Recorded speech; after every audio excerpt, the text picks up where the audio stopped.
So here we have the Hyundai i30 on a 66 plate. I'm going to start off by showing you inside the boot, and then we'll hop in and run through some controls on the inside of the car from there.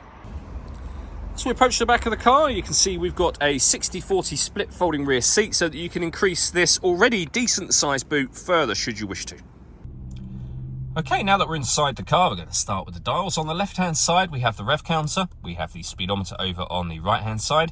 In the centre, we have the fuel gauge, the coolant temperature gauge, and above that, the main trip computer section, which includes the total miles for the car. They are 30,734.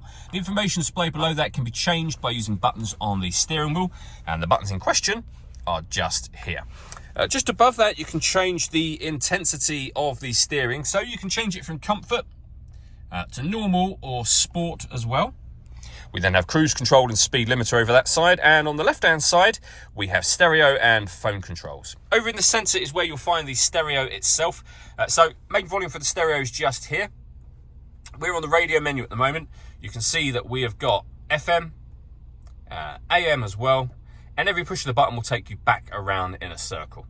If you want to listen to your own music, press this button. Nothing is connected or inserted at the moment, but you can see we have a CD player. This car's also got auxiliary and USB inputs as well. Pair your phone is easy. Press this button and then press the numbers that correspond with what you want to do. So number 1 would be pair, for example. Number 2 would be connect. And number 3, which is what we're going to push in this case, is cancel. Working our way down from that, we have the air conditioning. So you can adjust the temperature. You can adjust the fan speed. You can determine where you'd like the air to be distributed once it enters the car. The air conditioning is on at the minute, so that's off. Back on again. You can recirculate the air that's in the car. That's a great way of heating it up or cooling it down quickly, depending on the temperature you set just here. And that's done by pushing this button. Or you can bring in fresh air from outside of the car with that button just there. Underneath that, we have a 12-volt charging socket, the auxiliary and USB inputs I mentioned a moment ago, another 12-volt charging socket, and then a 6-speed manual gearbox. The button here will enable you to turn on and off the parking sensors for the car.